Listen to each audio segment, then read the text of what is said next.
ಬುರುಡೆ ಕಥೆ ಏನಿದು ಅನ್ನುವಂಥದ್ರ ಬಗ್ಗೆ ಕೆಲವೊಂದಷ್ಟು ಎಕ್ಸ್ಕ್ಲೂಸಿವ್ ಡೀಟೇಲ್ಸ್ ನಿಮ್ಮ ಮುಂದೆ ಟಿವಿನ ನೀಡ್ತಾ ಇದೆ. ಯಾರು ಬುರುಡೆ ಕೊಟ್ಟಿದ್ದು, ಎಲ್ಲಿಂದ ತಂದಿದ್ದು ಅನ್ನುವಂಥ ಪ್ರಶ್ನೆ ಇದು. ಈಗ ನೋಡಿ, ನನಗೆ ಬುರುಡೆ ಕೊಟ್ಟಿದ್ದೇ ಜಯಂತ್ ಅಂತ ಹೇಳಿ ಚಿನ್ನಯ್ಯ ಹೇಳ್ತಾ ಇದ್ದಾನೆ. ಜಯಂತ್ ಮನೆಯಲ್ಲಿ ನನಗೆ ಬುರುಡೆ ಮತ್ತೆ ಮೂಳೆ ಕೊಟ್ಟರು, ಹೋಗಿ ಕಂಪ್ಲೇಂಟ್ ಕೊಡು ಅಂದ್ರು. ಸೊ ಜಯಂತ್ ಮನೆಯಲ್ಲೇ ಮೊದಲು ಬುರುಡೆ ನೋಡಿದ್ ನಾನು ಅಂತ ಹೇಳಿ, ಜಯಂತ್ ಮನೆಯಲ್ಲೇ ಬುರುಡೆ ರಿಹರ್ಸ್ ಕೂಡ ನಡೀತು ಅನ್ನುವಂಥದ್ರ ಬಗ್ಗೆನೂ ಮಾಹಿತಿ ಕೊಡ್ತಾ ಇದ್ದಾರೆ. ಜಯಂತ್ ಮನೆಯಲ್ಲಿ ಚಿನ್ನಯ್ಯ ಹೇಳಿಕೆಯ ದೃಶ್ಯವನ್ನ ರೆಕಾರ್ಡ್ ಮಾಡ್ಕೊಂಡಿದ್ದಾರೆ SIT ಅಧಿಕಾರಿಗಳು. ನೂರಾರು ಶವ ಹೂತಿಟ್ಟಿರುವ ಕುರಿತು ವಿಡಿಯೋ ಕೂಡ ರೆಕಾರ್ಡ್ ಆಗಿತ್ತಲ್ಲಿ. 3 ದಿನ ಜಯಂತ್ ಮನೆಯಲ್ಲಿ ಚಿನ್ನಯ್ಯ ಉಳ್ಕೊಂಡಿದ್ನಂತೆ. ಬೆಂಗಳೂರಿನ ಬೊಗಲ್ಗುಂಟೆಯ ಜಯಂತ್ ನಿವಾಸ ಅಲ್ಲಿ ಈತ ಉಳ್ಕೊಂಡಿದ್ದ ಅಂತೇಳಿ ಅಲ್ಲೇನೆ ಈತನ ವಿಡಿಯೋನ ರೆಕಾರ್ಡ್ ಮಾಡ್ಕೊಂಡಿದ್ರಂತೆ ಈ ಟೀಮ್.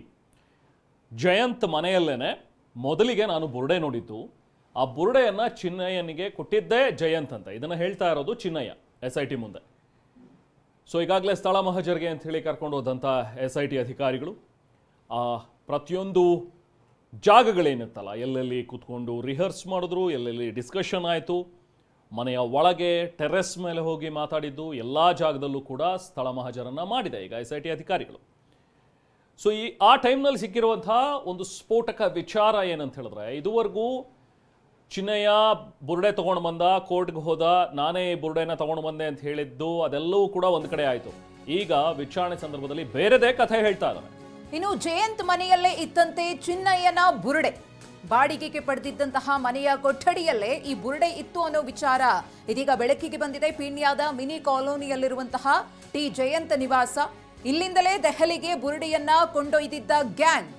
ಮಹಜರು ವೇಳೆ ಚಿನ್ನಯ್ಯನ ಮತ್ತಷ್ಟು ಸ್ಫೋಟಕ ಹೇಳಿಕೆಗಳಿವು. ಜಯಂತ್ ಮನೆಯ ಮೇಲ್ಭಾಗದ ಕೊಠಡಿಯಲ್ಲಿ ಮಹಜರು ಮಾಡಲಾಗುತ್ತೆ.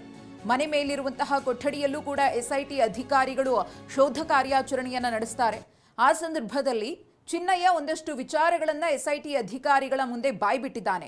ಇದನ್ನ ಏನು ಬುರುಡೆಯನ್ನ ತಮಿಳುನಾಡಿನ ಸೇಲಂನಿಂದ ತಂದಿದ್ದ ಅಂತ ಹೇಳಲಾಗ್ತಾ ಇತ್ತು. ಜಯಂತ್ ಕೂಡ ಬುರುಡೆ ವಿಚಾರವಾಗಿ ಮಾತನಾಡುವಾಗ ಬುರುಡೆ ಎಲ್ಲಿಂದ ತಂದ ಅನ್ನೋದು ನಮಗೆ ಗೊತ್ತಿಲ್ಲ, ಆದ್ರೆ ಬುರುಡೆ ತಂದಿದ್ ಮಾತ್ರ ಚಿನ್ನಯ್ಯ ಅಂತ ಹೇಳಿದ್ರು. ಆದ್ರೆ ಇದೀಗ ಚಿನ್ನಯ್ಯನೇ ಈ ಬುರುಡೆ ಕಥೆಗೆ ಟ್ವಿಸ್ಟ್ ಅನ್ನ ಕೊಟ್ಟಿದ್ದಾನೆ. ಬುರುಡೆಯನ್ನ ಕೊಟ್ಟಿದ್ದೇ ಜಯಂತ್ ಅಂತ ಹೇಳಿ ಸ್ಫೋಟಕ ವಿಚಾರವನ್ನ SIT ಅಧಿಕಾರಿಗಳ ಮುಂದೆ ಬಾಯ್ಬಿಟ್ಟಿದ್ದಾನೆ. ಸೊ ಹಾಗಾಗಿ ಈಗ ಈ ಚಿನ್ನಯ್ಯ ತಂದಿರುವಂತಹ ಈ ಬುರುಡೆ ಸುತ್ತ ಅನುಮಾನದ ಹುತ್ತ ಬೆಳೀತಾ ಇದೆ. ಬುರುಡೆ ಕೊಟ್ಟಿದ್ದೇ ಜಯಂತ್ ಅಂತ ಹೇಳಿ ಚಿನ್ನಯ್ಯ ಹೇಳ್ತಾನೆ ಒಂದ್ ಕಡೆ, ಆದ್ರೆ ಜಯಂತ್ ಹೇಳೋದೇ ಬೇರೆ. ನಾವು ಆತನನ್ನ ಮೀಟ್ ಮಾಡಿದಾಗ ಆತ ಬುರುಡೆ ತಗೊಂಡು ಬಂದಿದ್ದ ಅಂತ ಹೇಳ್ತಾನೆ. ಸೊ ಬುರುಡೆ ಕೊಟ್ಟಿದ್ದೇ ಜಯಂತ್ ಅಂತ ಹೇಳಿ ಈಗ ಚಿನ್ನಯ್ಯ ಹೇಳಿಕೆಯನ್ನು ಕೊಟ್ಟಿದ್ದಾರೆ. ಜಯಂತ್ ಮನೆಯಲ್ಲೇ ಬುರುಡೆ ಇತ್ತು ಅಂತ ಹೇಳಿ ಚಿನ್ನಯ್ಯ SIT ಅಧಿಕಾರಿಗಳ ಮುಂದೆ ಹೇಳ್ಕೊಂಡಿದ್ದಾನಂತೆ. ಅದು ತಮಿಳುನಾಡಿನಿಂದ ಬುರುಡೆ ತಂದಿದ್ದ ಅಂತ ಹೇಳಿ ಜಯಂತ್ ಹೇಳಿದ್ದು ಮುಂಚೆ. ಜಯಂತ್ ಕೊಠಡಿಯಲ್ಲಿ ಮೊದಲೇ ಬುರುಡೆ ಇತ್ತ. ಹಾಗಾದ್ರೆ ಜಯಂತ್ ಕೊಠಡಿಗೆ ಬುರುಡೆ ತಂದಿಟ್ಟವ್ರು ಯಾರು? ಜಯಂತ್ ಹೇಳೋ ಪ್ರಕಾರ ಈ ಬುರುಡೆಗೂ ನಮಗೂ ಸಂಬಂಧ ಇಲ್ಲ, ಲಿಂಕ್ ಇಲ್ಲ, ಇದನ್ನ ಚಿನ್ನಯ್ಯ ತಮಿಳುನಾಡಿಂದ ತಗೊಂಡು ಬಂದ ಬರಬೇಕಾದ್ರೆ ಅಂತ ಹೇಳಿದ್ರೆ, ಚಿನ್ನಯ್ಯ ಹೇಳ್ತಾನೆ ಇಲ್ಲ ಇಲ್ಲ ನನಗೆ ಜಯಂತ್ ಮನೆಯಲ್ಲೇನೆ ನನ್ನ ಕೈಗೆ ಬುರುಡೆ ಮತ್ತೆ ಮೂಳೆ ಕೊಟ್ಟಿದ್ದು ಅಂತ. ಹಾಗಾದ್ರೆ ಈ ಬುರುಡೆ ಎಲ್ಲಿಂದ ಬಂತು? ಬುರುಡೆ ಮೂಲಕ್ಕೆ ಈಗ ಕೈ ಹಾಕಿದೆ SIT ಅಧಿಕಾರಿಗಳು. ಧರ್ಮಸ್ಥಳದಲ್ಲಿ ಹೂತಿಟ್ಟ ಬುರುಡೆ ಅಲ್ಲ ಅನ್ನುವಂಥ ಮಾಹಿತಿ ಈಗ ಸ್ಪಷ್ಟವಾಗ್ತಾ ಇದೆ. ಈಗಾಗಲೇ ಪುರುಷನ ಬುರುಡೆ ಅಂತ ಹೇಳಿ FSL ನಿಂದಲೂ ಕೂಡ ವರದಿ ಬಂದಿದೆ. ಸೊ ಹಾಗಾಗಿ SIT ಅಧಿಕಾರಿಗಳು ಈಗ ಈ ಬುರುಡೆ ಮೂಲಕ್ಕೆ ಕೈ ಹಾಕಿದ್ದಾರೆ. ಎಲ್ಲಿಂದ ಬಂತು ಹಾಗಾದ್ರೆ ಬುರುಡೆ? ಯಾರು ತಂದಿದ್ದು? ಈ ಬುರುಡೆ ತಂದಂಥ ಉದ್ದೇಶ ಏನು? ಎಲ್ಲಿಂದ ಅಗದ್ರು ಅನ್ನುವಂಥದ್ರ ಬಗ್ಗೆ ಈಗ ಮಾಹಿತಿಯನ್ನ ಕಲೆ ಹಾಕ್ತಾ ಇದ್ದಾರೆ. ಬನ್ನಿ ಮತ್ತಷ್ಟು ಡೀಟೇಲ್ಸ್ ಪಡೆಯೋಣ. ನಾವು ಪ್ರತಿನಿಧಿ ಅಶೋಕ್ ನಮ್ಮ ಜೊತೆಗೆ ಜಾಯ್ನ್ ಆಗಿದ್ದಾರೆ.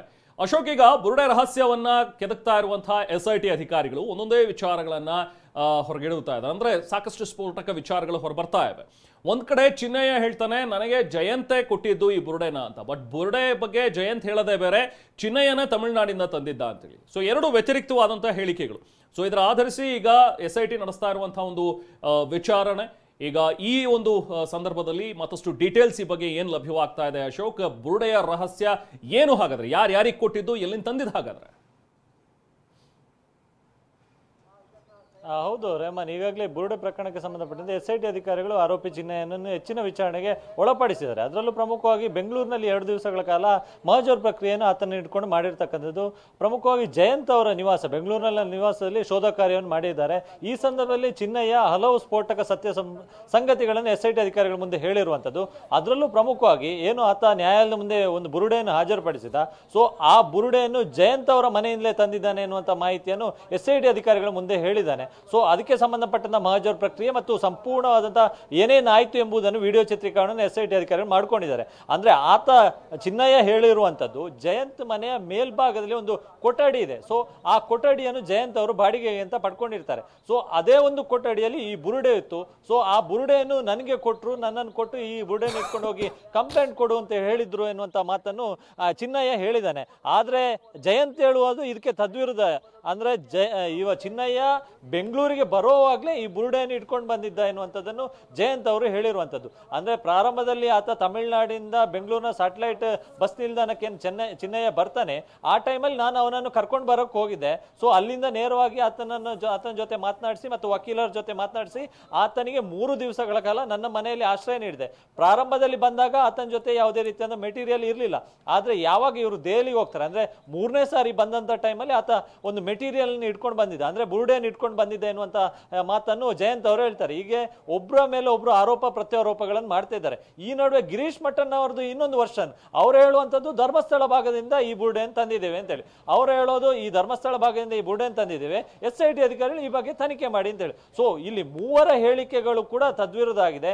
ಈ ನಿಟ್ಟಿನಲ್ಲಿ SIT ಅಧಿಕಾರಿಗಳು ಯಾರದ್ದು ಸತ್ಯ ಹೇಳಿಕೆ, ಯಾರದ್ದು ಹೇಳಿಕೆ ಸತ್ಯ ಎಂಬುದನ್ನು ಪರಿಶೀಲನೆ ಮಾಡ್ತಿದ್ದಾರೆ.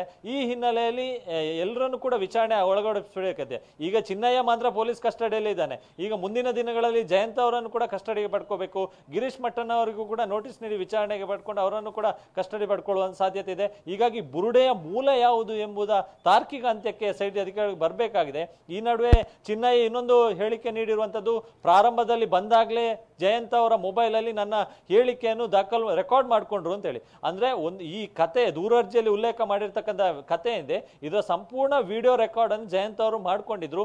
ಆದ್ರೆ ಗಿರೀಶ್ ಮಠನ್ ಅವರು ಈ ಒಂದು ರೆಕಾರ್ಡ್ ಮಾಡೋದಕ್ಕೆ ಹೇಳಿದ್ರು. ಅದಾದ್ಮೇಲೆ ಗಿರೀಶ್ ಮಠನ್ ಅವರೇ ಸೂಚನೆ ನೀಡಿದಕ್ಕೆ ಅದಾದ ಬಳಿಕ ಜಯಂತ್ ಅವರ ಮೊಬೈಲ್ ಆ ವಿಡಿಯೋವನ್ನು ಡಿಲೀಟ್ ಮಾಡಲಾಯಿತು. ಈ ರೀತಿಯಾದಂತಹ ಹೇಳಿಕೆಗಳು ಕೂಡ ಇದೆ.